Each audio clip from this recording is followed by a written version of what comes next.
공포 라디오 마녀 지.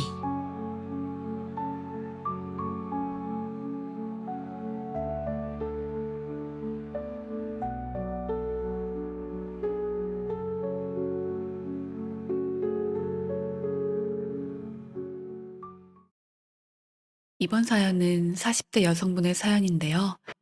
함께 들어보시죠. 안녕하세요. 제가 중학교 때 겪었던 소름 돋는 이야기를 하나 들려드릴까요? 지금 생각해도 등골이 오싹한 이야기였네요. 이야기는 지금으로부터 25년 전, 제가 중학생이었을 때로 거슬러 올라가는데요. 이제부턴 좀 편한 노트로 이야기해볼게요.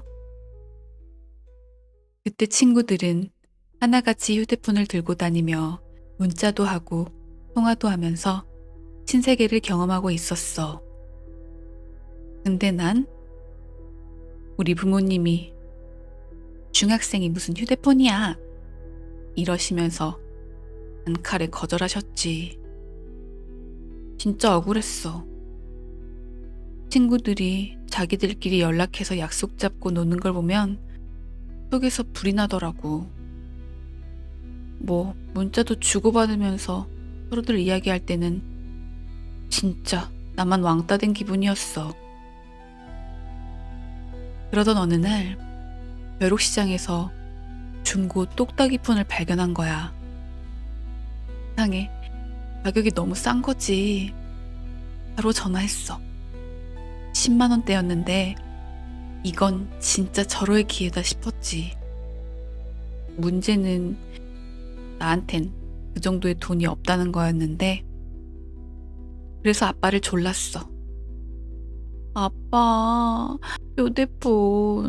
휴대폰만 사주시면 진짜 앞으로 공부도 열심히 하고 효도할게요. 온갖 애교와 다짐을 총동원했지.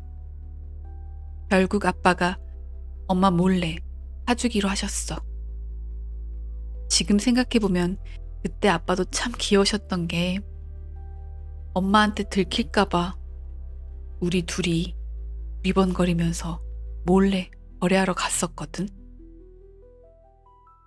약속한 장소에 도착했는데 판매자가 좀 수상했어.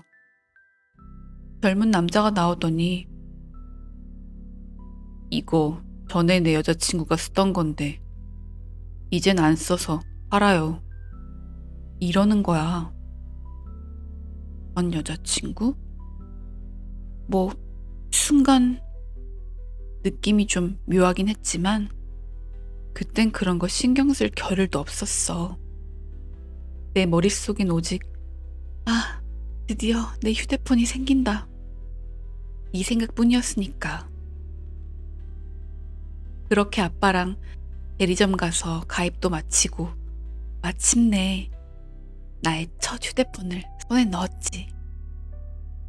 아, 지금 생각해도 그 짜릿함이란.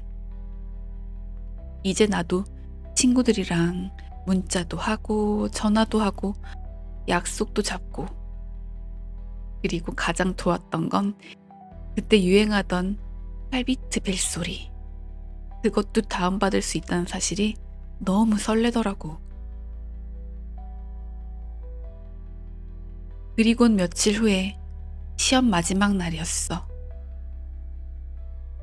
당연히 학원도 없고 생각보다 일찍 집에 왔지. 공부는 무슨, 시험 마지막 날이었는데 당연히 쉬어야지. 머리도 식힐 겸 친한 친구 지희한테 전화를 걸었지. 야, 뭐해?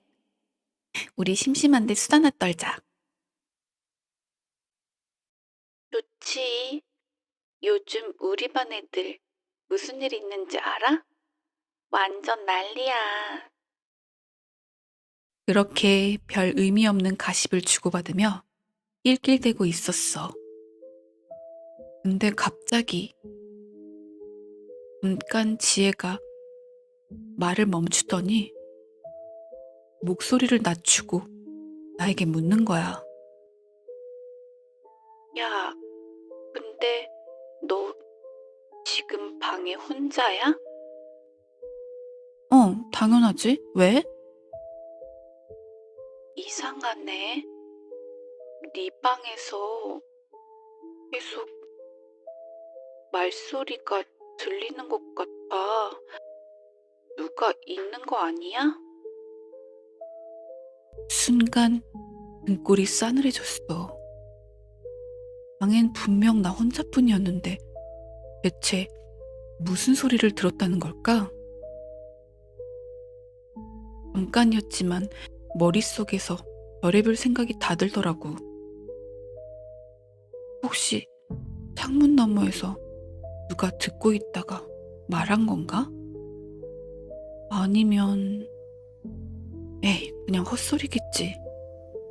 난 애써 웃으면서 넘겼어. 잠깐 혼선된 건가? 야, 괜히 무섭게 하지 마. 그렇게 대충 넘기긴 했는데 마음이 계속 찜찜한 거야. 별것 아닌데도 괜히 긴장되더라고. 그래도 뭐 별일 있겠어? 하면서 금방 잊어버렸지. 근데 몇 분이 지나고 지혜가 또 묻는 거야. 야, 네 방에 진짜 아무도 없어? 아, 진짜 왜 그래? 나 혼자라니까. 너 자꾸 무섭게 그럴래? 근데 이상해. 계속 이상한 말소리가 들려. 여자들 목소리 같은데 뭐라고 하는지는 정확히 모르겠어.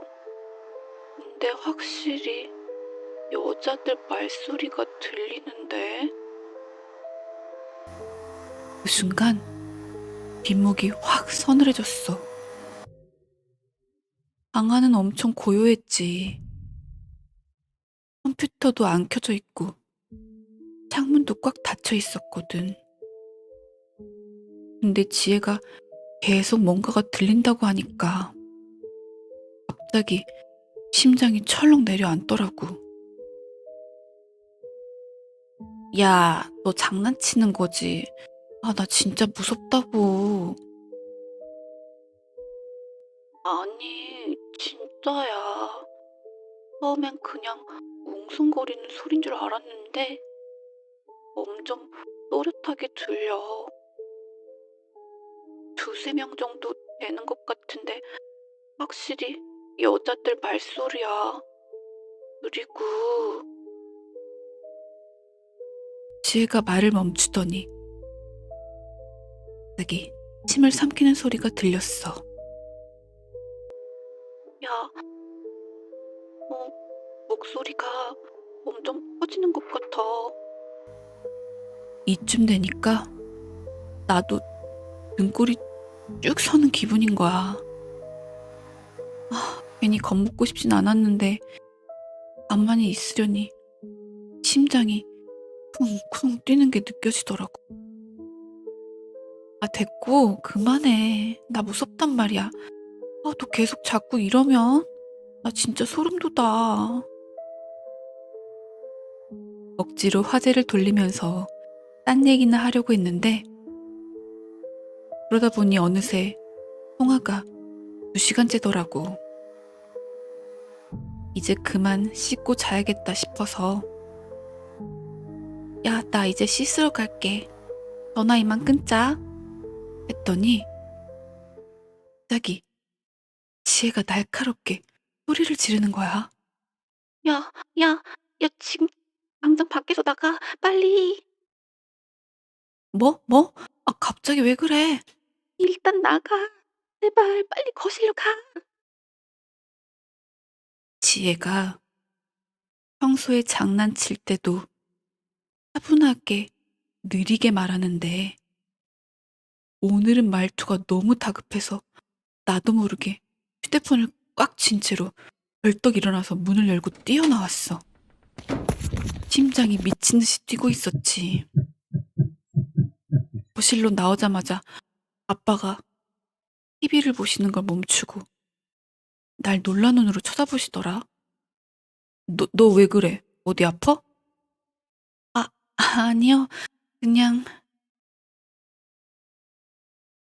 목이 바싹 말라서 말이 제대로 안 나오더라고. 핸드폰을 귀에 가져가서 조심스럽게 물었어. 지혜야, 이제 말해봐. 왜 그렇게 소리친 거야?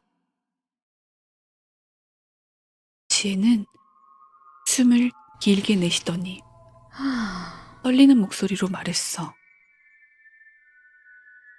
아까까진 그냥 웅웅거리는 소리였는데 방금 전에 확실하게 울었어. 뭘?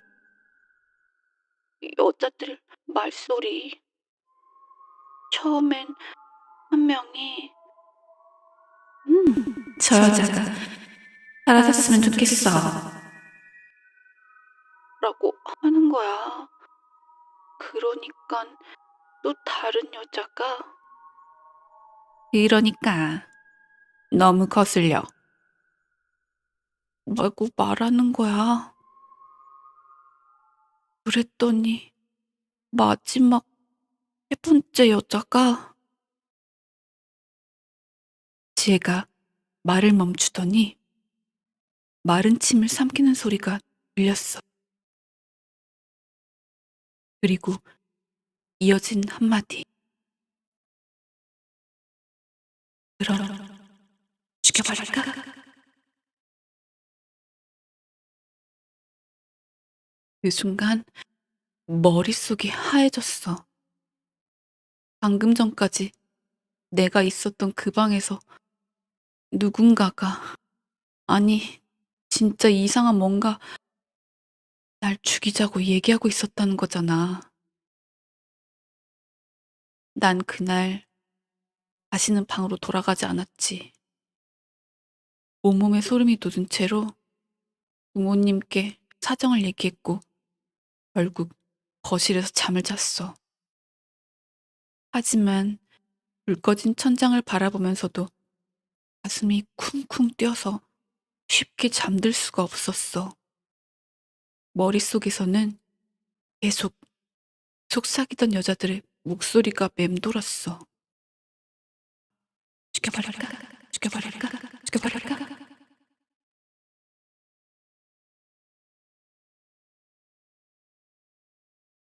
다음날 아침 학교에 가자마자 지혜를 찾아갔지.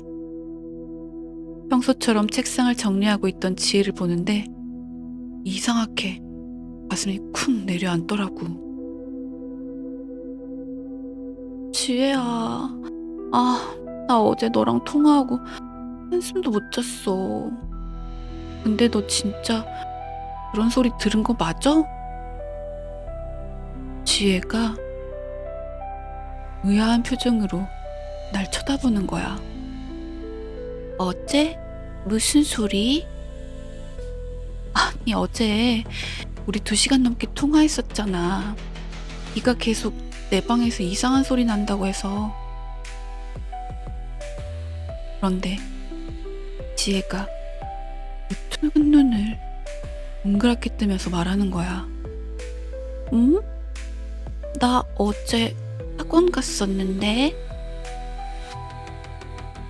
순간 머릿속이 하얘지면서 온몸에 소름이 돋았어. 난 분명 지혜랑 통화했거든.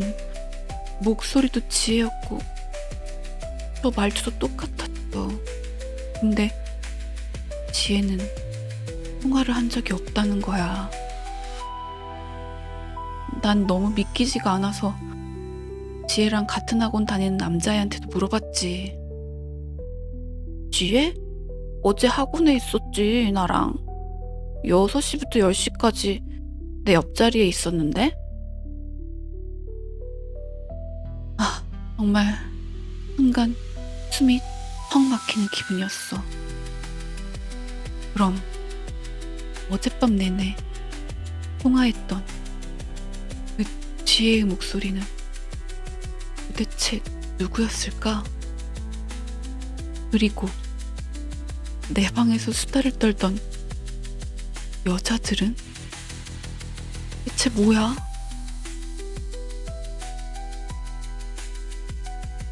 지금 생각해도 정말 머리가 쭈뼛 쏘고 미쳐버릴 것 같은 그런 느낌이네요.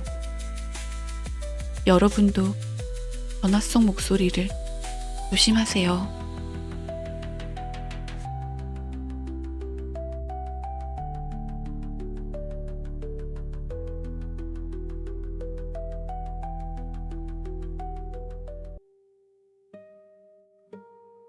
밤새 내내 친한 친구와 통화를 했는데 다음날 확인해보니 통화를 한 적이 없다? 여러분도 혹시 밤새 내내 통화를 한 누군가가 있다면 다음날 꼭 확인해보세요. 어젯밤 내내 통화한 그 사람이 맞는지.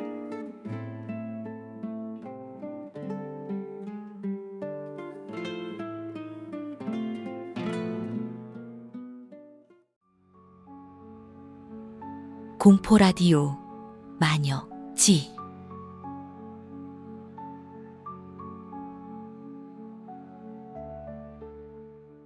공포라디오 마녀지 애청자 여러분, 오늘 들려드릴 이야기는 일상에서 흔히 사용하는 물건으로 인해 오싹한 경험을 한 여성분의 사연인데요. 한번 들어보시죠. 스마트폰이 대중화되기 전 이야기입니다. 저는 10년 전에 커다란 차 사고를 당했었어요.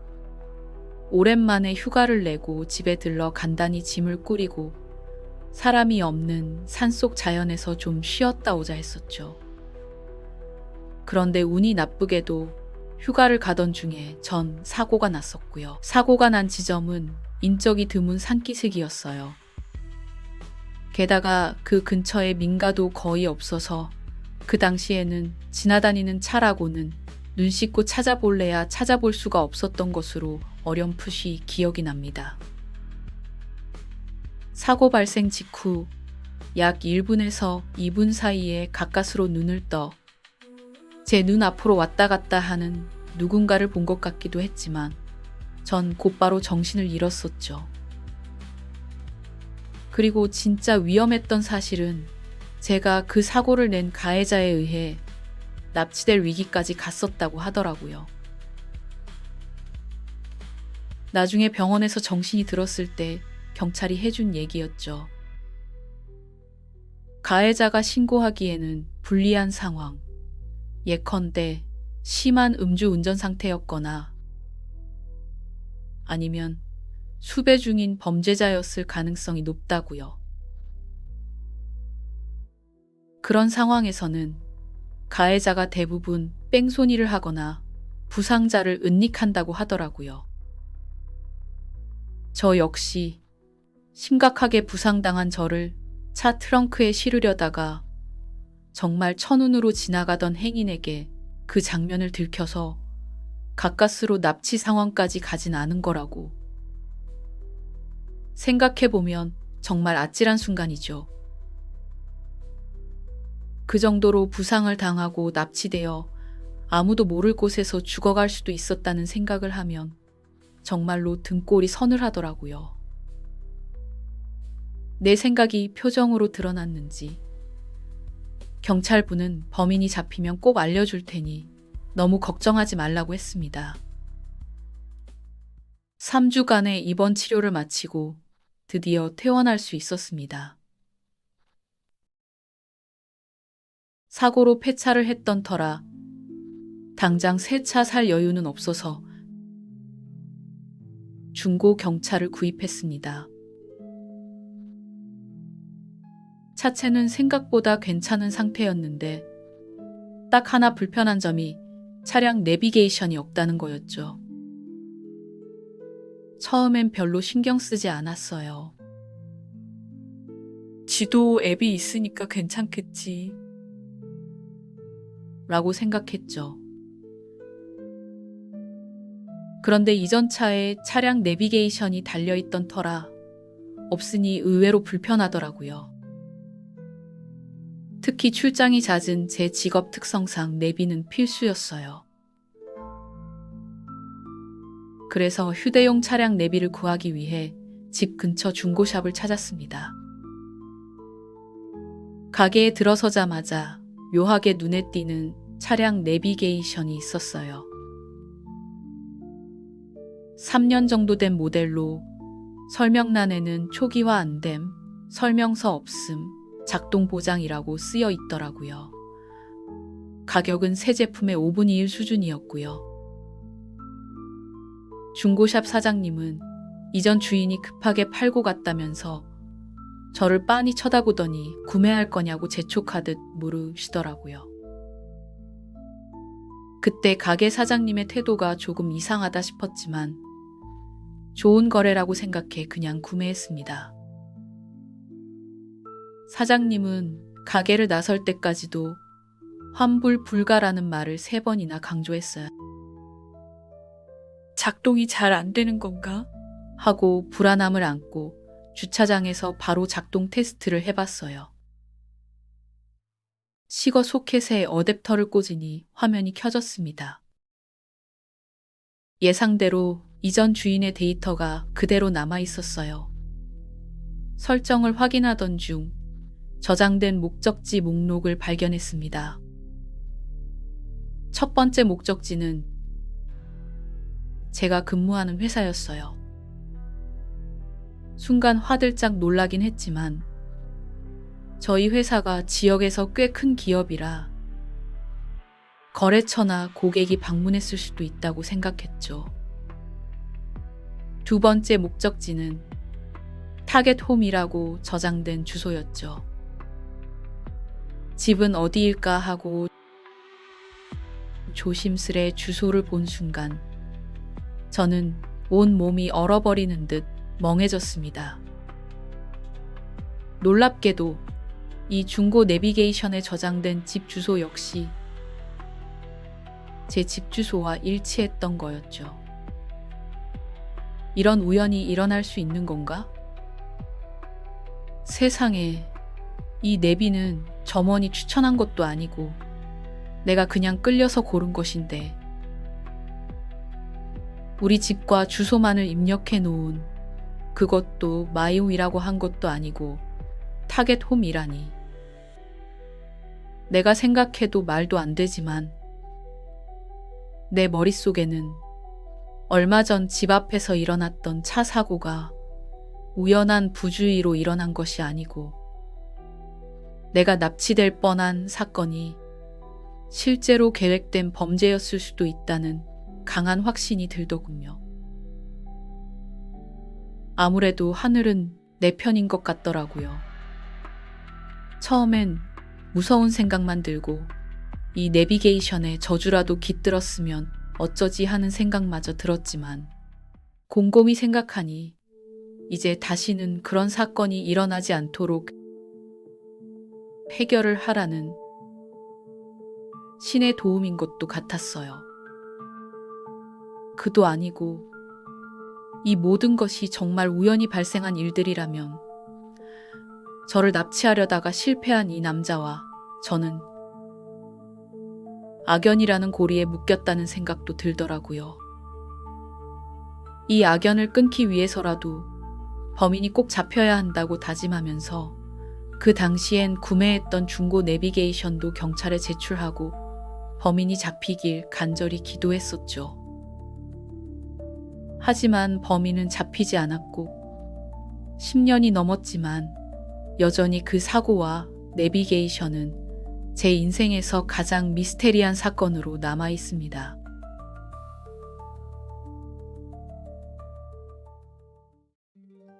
오늘의 이야기는 여기까지였습니다. 이야기 어떠셨나요? 정말로 그 내비게이션은 차 사고를 내고 결국엔 도주해버린 뺑소니 범인이 사용하던 것일까요? 아니면 주인공을 남몰래 짝사랑하던 순정남?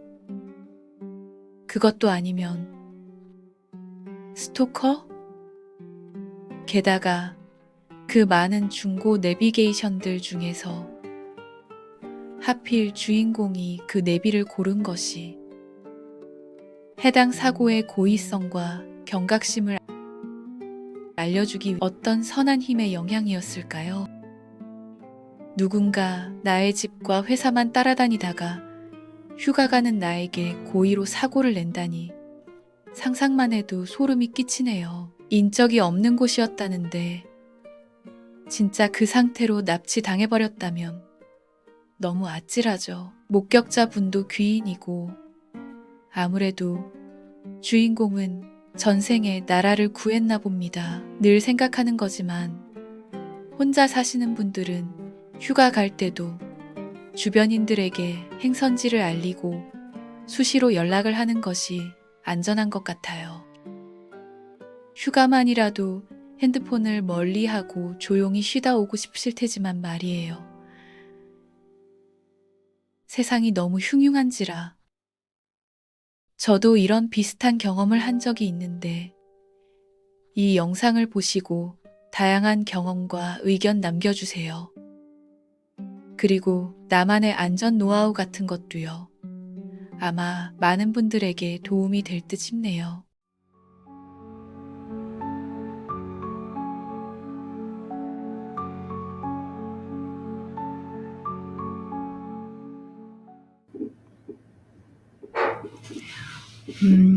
중고나라에서 산 아이폰이 도착한 날이었어요. 반값도 안 되는 가격에 바로 직거래했죠. 판매자는 급전이 필요하다면서 서둘러 떠났고 전 득템의 기쁨에 휴대폰을 살펴보기 시작했어요. 초기화도 잘 되어 있고 기사 하나 없이 깨끗했어요. 이 정도면 대박이네. 안드로이드만 쓰다가 아이폰을 처음 사용해보는 것이라서 그날은 오후부터 저녁 내내 아이폰 설정을 세팅하느라고 정신이 없었죠. 그렇게 늦은 밤까지 폰을 만지작거리고 있는데 밤 12시가 좀 안 된 시간에 갑자기 전화가 걸려오는 거예요. 발신자 표시 제한? 전 정신없이 폰을 만지다가 회신 버튼을 눌러버려서 상당히 당황했죠. 어떻게 하지? 하고 잠깐 망설이다가 조심스럽게 입술을 뗐어요. 여보세요? 침묵. 길게 이어지는 정적. 순간 전화가 끊어진 건가?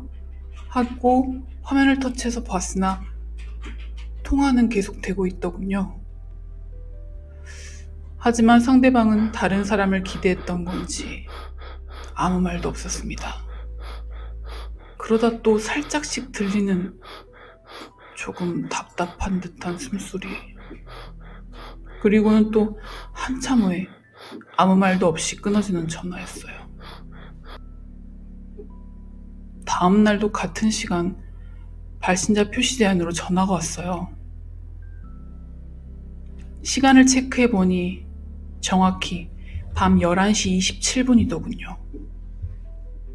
하지만 이번에도 침묵.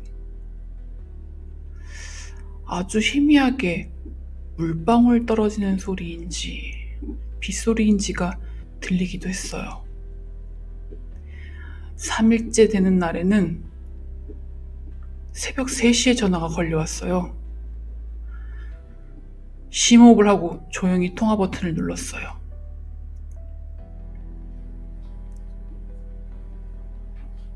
고요함 속에서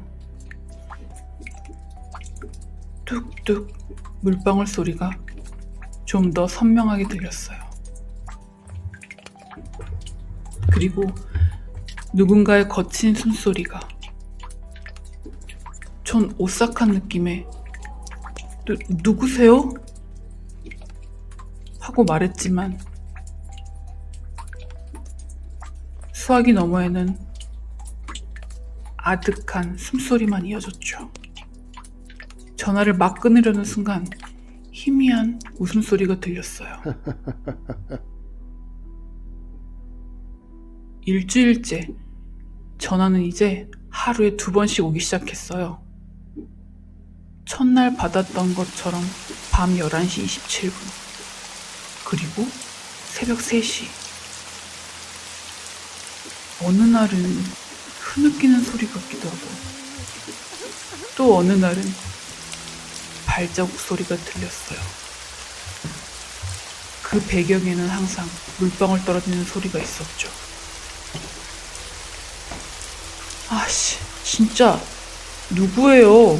이젠 화를 내는 듯이 반응했지만 상대방은 여전히 아무 말도 없이 침묵만 지키다가 전화가 끊기곤 했어요.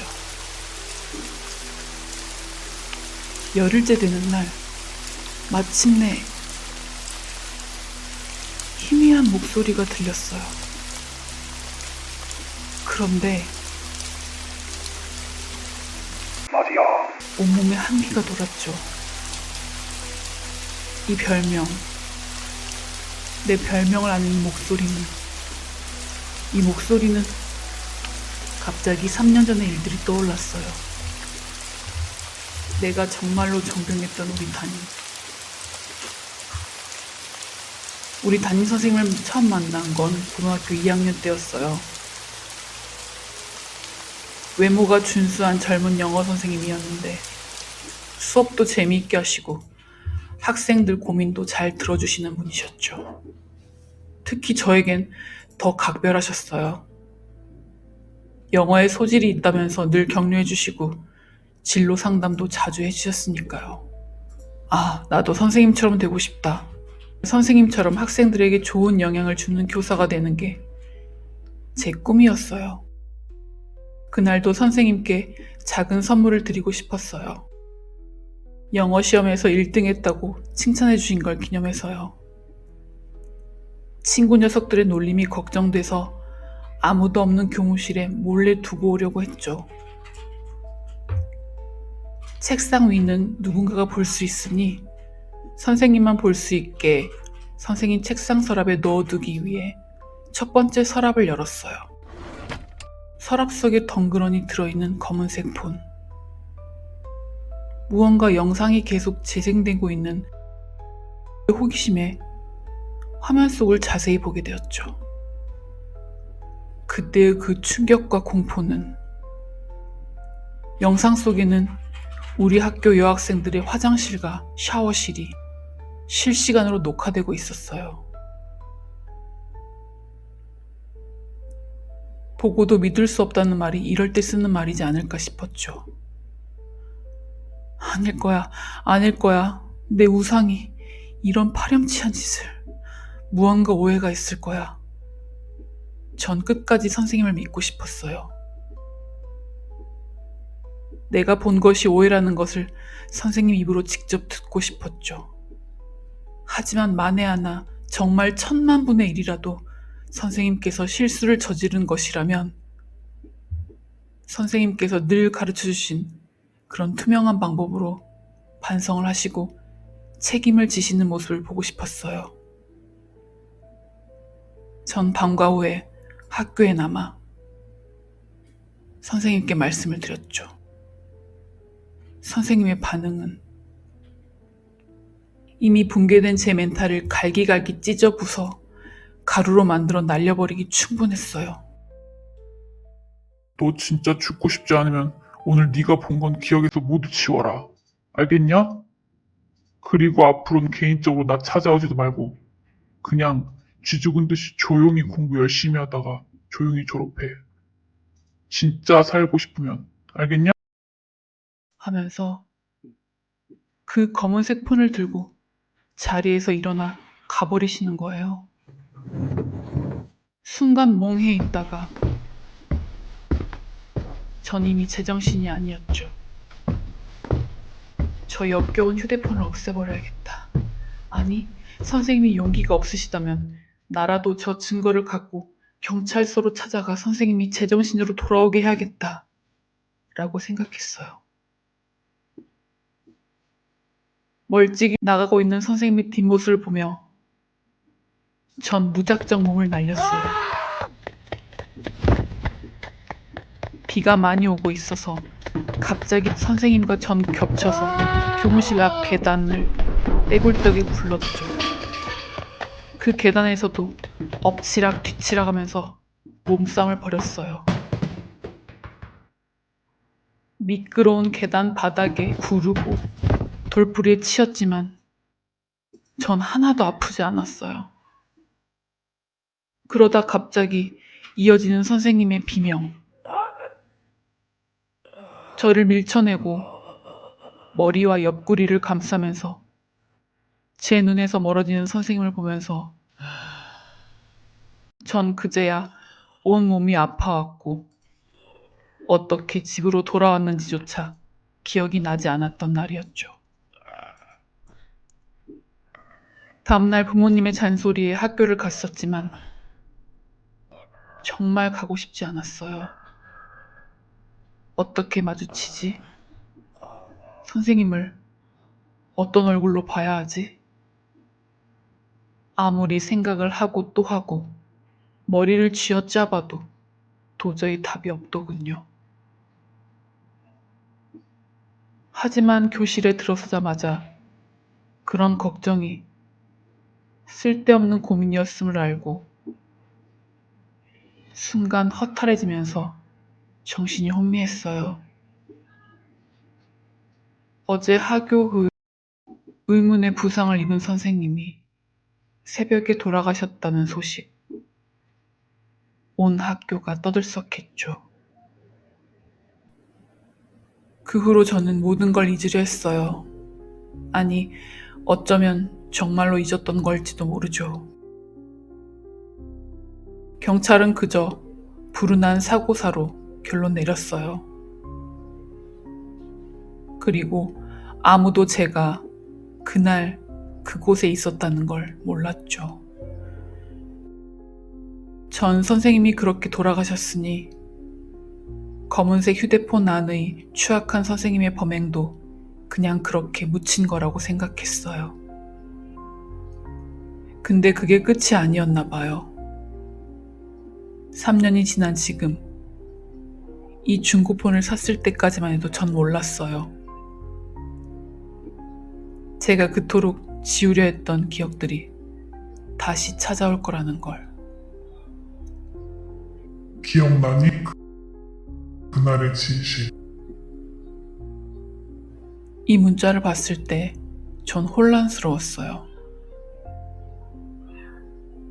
나중에 다시 확인하려 했지만 그 문자는 온데간데 없었죠.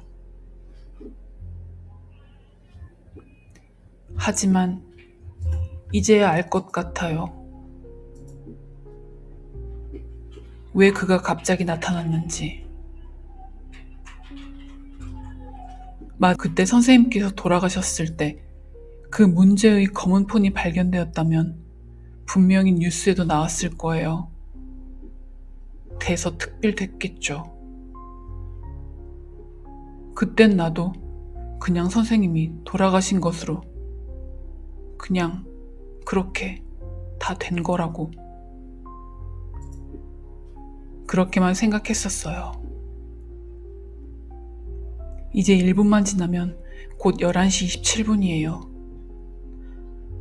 선생님이 무언가 중요한 메시지를 내게 주기 위해 이렇게 애쓰고 계신 거라고 생각하니 정말 미친 듯이 가슴이 두근거렸어요. 27분이 되자 갑자기 문자 알림음이 울렸어요. 화면 속에 몰카 녹화 영상 폴더 외에 추2, 추3 폴더가 더 있더군요. 전 그때 실시간 녹화되는 영상만 확인했었기에 다른 사진이나 영상들은 전혀 확인을 못했었거든요. 다른 폴더들에 들어있는 영상들은 정말 추악한 영상들이더군요. 우리 학교 몇몇 여학생들과 교감, 영어, 수투, 독사 등 우리 학교에 나이 든 선생님들의 더러운 영상들이 들어있었던 거예요. 심지어 어떤 놈들과 돈이 오가고 협박하는 장면들까지 선생님 혼자만이 아니었던 거예요. 어쩌면 그냥 선생님은 이들의 추행을 알고 몰카를 촬영하고 관리하면서 어쩌면 선생님의 진짜 목적은 이 추악한 범죄자들의 범죄 증거를 담아 이들이 죄값을 치르게 하려는 목적이 아니셨을까? 생각이 거기까지 미치자 갑자기 그날의 선생님의 협박이 다른 의미로 생각이 되더군요. 정말 살고 싶으면, 죽고 싶지 않으면 복받치는 감정과 알 수 없는 여러 가지 감정들이 막 파도처럼 몰아쳤어요. 그때 또다시 울리는 문자 알림음에 정신이 들었죠. 희미하게 적어진 메시지. 오늘이 지나면 위험해.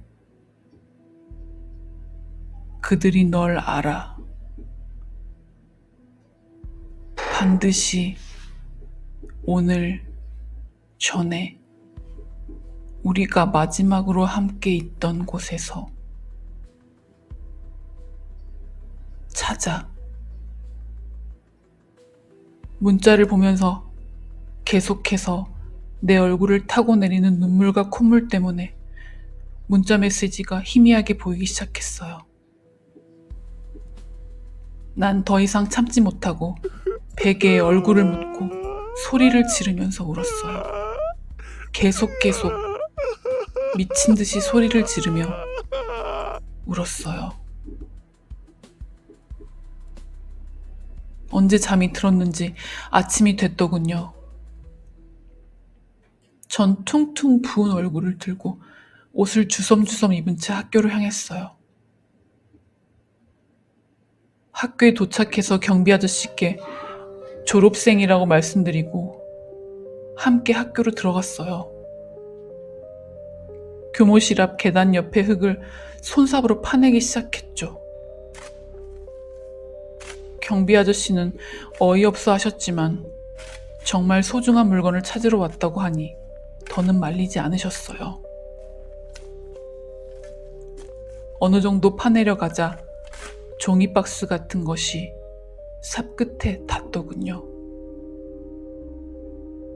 제 심장은 정말 미친 듯이 요동쳤어요. 진짜 미친놈처럼 삽이고 뭐고 집어던지고 손으로 막 흙을 헤집어서 작은 종이 상자를 꺼냈어요. 덜덜 떨리는 손으로 그 상자의 뚜껑을 여니 안에는 문제의 검은색 폰이 들어있더군요. 눈물을 훔치며 전원을 켰어요. 전원이 켜지는 것도 신기했어요. 곧장 갤러리로 들어갔더니 어젯밤에 중고폰에서 봤던 희미한 폴더들이 실제로 있었어요. 실시간 녹화 영상, 추 2, 추 3, 추 4, 추 5까지. 난 덜덜덜 떨리는 손으로 추 2의 폴더를 터치해서 그 안에 있는 추악한 영상들을 확인했어요. 그것을 함께 보고 있던 경비 아저씨의 얼굴이 사색이 되면서 말을 잇지 못하시고 제 얼굴만 쳐다보시더라고요. 전 준비해온 USB에 모든 폴더를 옮겨 담아 제 휴대폰으로 복사시켰어요. 정말 정신이 나가버릴 것 같았지만 선생님의 목숨과 맞바꾼 이 소중한 증거들이 제자리로 찾아갈 수 있게 해야 한다. 침착해야 한다. 하고 계속 되뇌이면서 행동했어요. 우선 USB를 가슴 안쪽 주머니에 챙기고 내 휴대폰에 복사된 모든 자료들을 경찰서로 전송했어요. 나와 마찬가지로 벌벌 떨고 계시는 경비 아저씨를 부축해서 경비실로 돌아온 후에 아저씨께 매스컴에 나기 전까지는 절대 모른 척 하셔야 한다고 당부를 드리곤 학교를 나섰어요. 그리고 또다시 계속 흘러내리는 눈물을 훔치며 하늘을 바라봤어요. 선생님, 이제 된 거죠? 저녁 8시 뉴스입니다. 명문 고교 교사들이 불법 촬영문 제작 및 성범죄 알선 조직과 함께 결탁한 것을 검거했습니다. 3년 전 해당 고교의 교사 의문의 사망 사건과도 연관성이 있는 것으로 알려져 수사 중입니다. 오늘 이야기는 여기까지였습니다. 자신이 아꼈던 제자의 위험을 감지하고 나타났던 선생님의 영혼이었을까요? 공포 라디오 마녀 지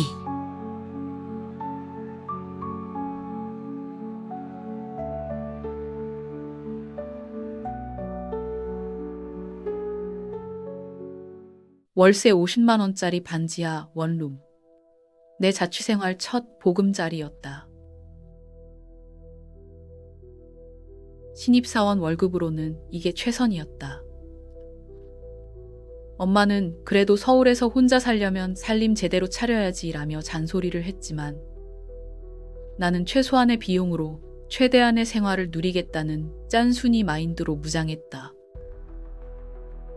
민지야, 화장대는 꼭 사. 여자는 얼굴이 재산인데. 엄마의 잔소리가 귓가에 맴돌았지만 나는 화장대 가격표를 보고 고개를 절레절레 흔들었다. 10만 원이 넘는 화장대를 사느니 차라리 그 돈으로 한 달 식비를 채우는 게 낫겠다는 생각이었다. 이사한 지 한 달이 지났을 때였다. 회사에서 야근을 마치고 지친 몸으로 집에 돌아오는 길, 핸드폰을 보다가 우연히 동네 커뮤니티 앱에서 무료 나눔 게시물을 발견했다. 이사 정리 앤티크 화장대 무료 나눔. 직접 가져가시는 분. 사진을 보자마자 눈이 번쩍 떠졌다. 호두나무로 보이는 원목 화장대는 세월의 흔적이 느껴지면서도 묘하게 고급스러웠다. 특히 타원형 거울과 정교한 조각이 새겨진 서랍은 분명 비싼 가구임을 짐작하게 했다. 이런 게 무료라니. 쪽지를 보내자마자 답장이 왔다. 아직 가능합니다. 내일 저녁에 가져가실 수 있으신가요? 주소는 XX동 XX번지입니다. 이렇게 쉽게 된다고? 다음 날 퇴근 후 동료 승현이에게 부탁해 그의 차로 화장대를 옮겼다. 나눔을 해준 사람은 앤틱 가게를 운영한다는 반백의 중년 남성이었는데 묘하게 서두르는 기색이 보였다. 고택 별장에서 어르신이 쓰시던 건데 별장을 처분하면서 같이 처분한 거요. 좋은 가구니까 잘 쓰세요. 이렇게 좋은 물건을 무료 나눔하시는 거예요? 나의 질문의 순간 그의 눈빛에 뭔가 이상한 느낌이 있었지만 그런 느낌은 금방 잊혔다. 무료로 얻은 고급 화장대에 그저 설레고 감사할 뿐이었으니까. 화장대를 자취방에 들이고 나니 방의 분위기가 확 달라졌다. 가구 하나로 이렇게 공간 전체가 달라질 수 있구나 하고 연신 감탄을 하며 거울을 닦았다. 내일부턴 화장하는 시간 자체가 즐거울 것 같은 느낌이 들었다. 하지만 그날 밤부터 나의 예상과 반대되는 일들이 시작되었다. 새벽 3시 15분. 숨이 막히는 느낌에 눈을 떴다. 가슴이 짓눌리는 압박감에 몸을 일으키려 했지만 팔다리는 납처럼 무거웠다. 전형적인 가위 눌림이었다. 그때 보았다. 화장대 거울 속에 한 할머니가 서 있는 것을. 창백한 피부에 푸른빛이 도는 입술, 깊게 팬 주름, 그리고 분노로 일그러진 표정. 할머니는 거울 속에서 나를 노려보고 있었다. 입이 비틀어지며 무언가를 말하려는 듯 했지만 소리는 들리지 않았다. 순간 할머니의 손이 거울을 치는 듯한 동작을 취했고 나는 비명을 지르며 잠에서 깨어났다. 정말로 깨어난 것인지 꿈속의 꿈인지 분간이 되지 않았다. 식은땀이 온몸을 적셨다. 침대에서 일어나 화장대로 다가갔다. 거울은 그저 내 공포에 질린 얼굴만 비추고 있었다.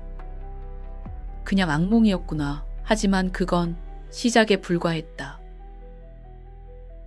다음 날 밤, 그리고 그 다음 날 밤도 같은 악몽이 반복되었다.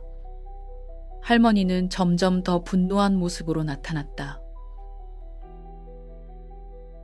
세 번째 밤에는 할머니가 거울을 두드리는 소리까지 들렸다. 똑똑똑, 탕탕, 탕탕, 탕탕, 탕탕. 마치 유리 너머에서 나오려는 것 같은 섬뜩한 소리였다. 넷째 날 친구인 유나에게 이 상황을 털어놓았다. 야, 그거 위험한 거 아니야? 남이 쓰던 거울이나 화장대는 그 사람의 기운이 남아있다고 하잖아. 특히 돌아가신 분이 아꼈던 물건이면. 그런 미신 믿니? 미신이 아니라 상식이야. 우리 엄마도 중고 거울은 절대 사지 말라고 했어. 특히 나이 드신 분의 물건은 더더욱. 유나의 말이 귓가에 맴돌았다. 화장대를 처분할까도 생각했지만 막상 그 생각을 하니 아까운 마음이 들었다. 그 완벽한 디자인과 화려한 조각들을 생각하면 버리기엔 너무 아까웠다. 그럼 어떡해? 할머니 영혼을 달래야지. 우리 할머니가 그러는데 처음 입주할 때 새 집에 쌀밥이랑 과일 차려놓고 인사드리는 게 좋대. 너도 그렇게 해봐. 쌀밥이랑 과일 몇 개 올려놓고 할머니 죄송합니다. 편안히 좋은 곳으로 가세요 라고 빌어. 그날 저녁 유나의 조언대로 새로 지은 쌀밥과 사과, 배를 화장대 위에 올려놓았다. 향초도 켜고 정중하게 절까지 했다. 할머니 죄송합니다.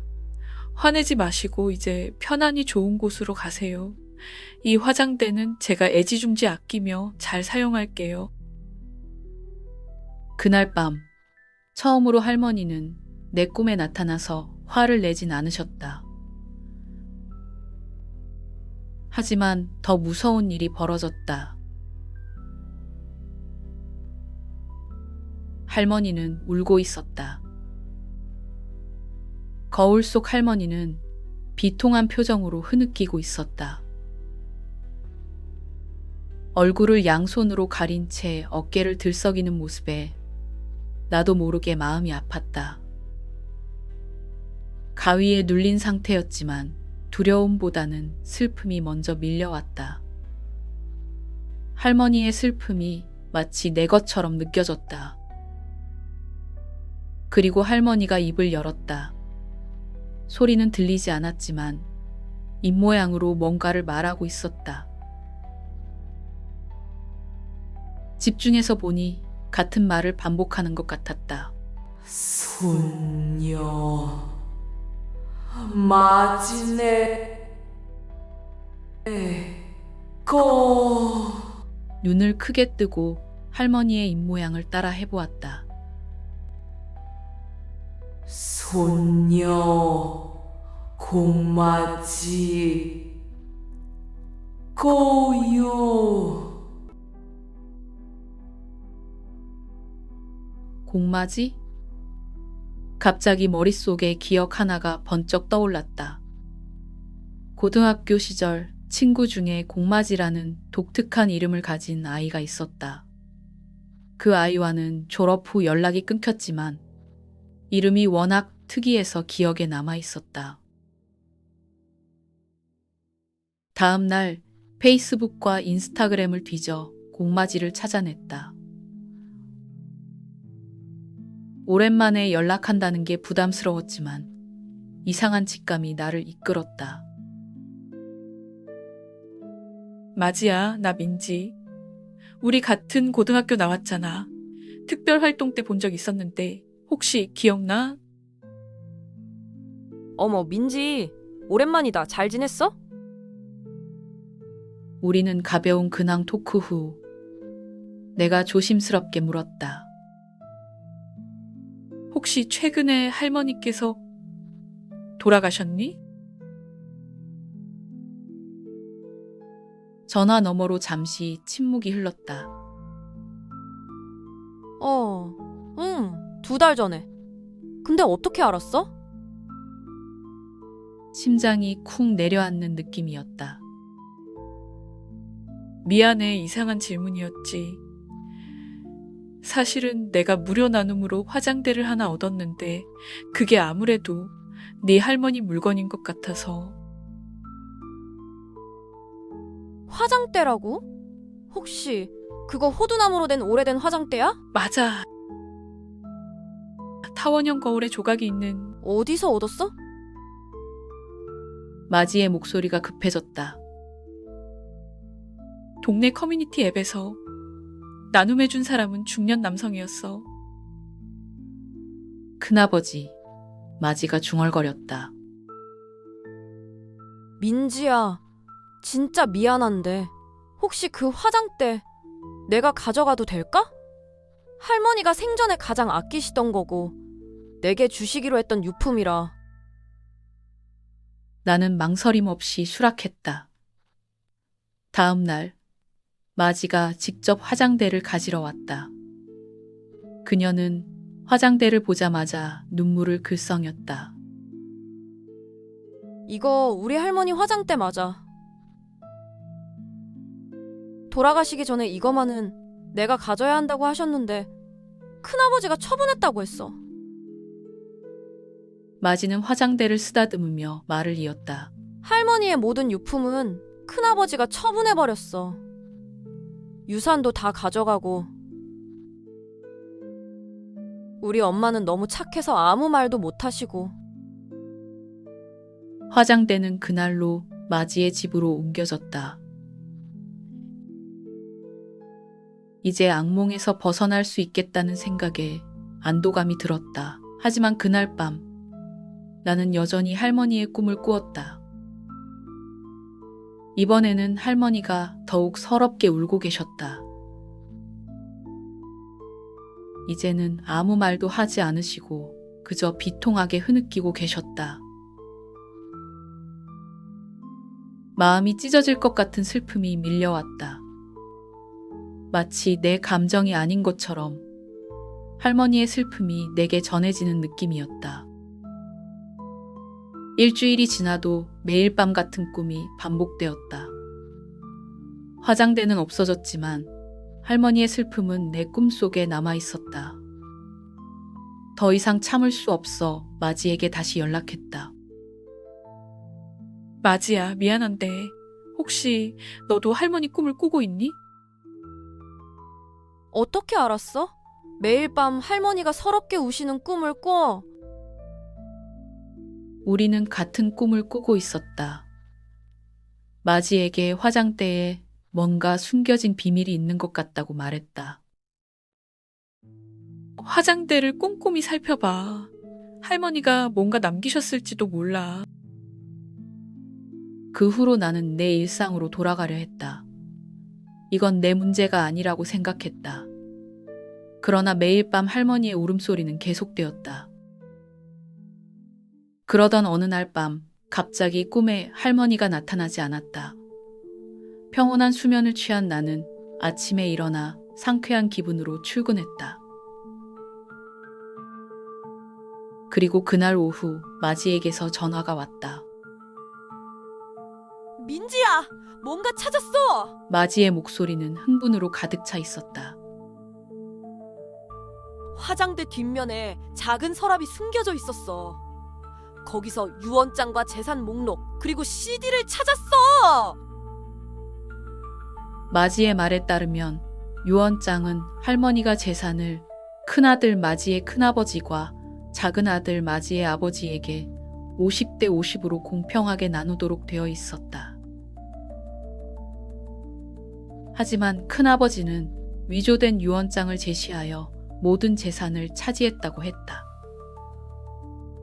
더 충격적인 것은 CD의 내용이었다. 그것은 할머니가 생전에 녹음한 것으로 큰아들이 자신을 학대하고 협박하며 약을 먹이려 했다는 증언이 담겨 있었다. 할머니가 돌아가시기 전에 이 증거를 화장대에 숨기신 거야. 그리고 큰아버지는 이걸 알고 화장대를 처분하려 했던 거고. 마지는 이 증거를 가지고 경찰에 신고했고 변호사와 상담하여 재산 분쟁을 시작했다. 그날 밤부터 할머니는 더 이상 내 꿈에 나타나지 않았다. 한 달 후 마지의 집에 초대받았다. 그녀의 집 거실에는 그 화장대가 자리하고 있었다. 이제는 공포의 대상이 아닌 정의를 실현한 증인으로서. 마지야. 사실 그때 화장대를 보내고도 계속 할머니 꿈을 꿨어. 매일 밤 할머니가 서럽게 우시는 모습을. 마지가 미소 지었다. 나도 마찬가지였어. 할머니는 우리 둘 다에게 도움을 청하신 거야. 내가 화장대를 가져갔지만 진실을 밝히는 건 우리 둘의 몫이었던 거지. 화장대 앞에 앉아 거울을 바라보니 어쩐지 따뜻한 기운이 느껴졌다. 거울 속 우리의 모습 뒤로 희미하게 미소 짓는 할머니의 얼굴이 어른거리는 것 같았다. 마지가 말했다. 어제 꿈에 할머니가 나오셨어. 이번엔 울지 않으시고 밝게 웃고 계셨어. 나도 고개를 끄덕였다. 이제 할머니는 편안히 쉬실 수 있겠지? 창문으로 들어오는 햇살이 화장대의 거울을 비추어 방 안에 무지갯빛 반사광을 만들어냈다. 그 빛 속에서 할머니의 슬픔이 마침내 해소되고 정의가 실현된 것을 느낄 수 있었다. 울음소리가 그쳤다. 이제 모든 것이 제자리를 찾아간 것이다. 오늘의 이야기는 여기까지입니다. 이야기 어떠셨나요? 정말로 세상에는 우리가 모르는 어떤 세계와 그리고 어떤 무섭고도 고마운 존재가 있는 것 같아요.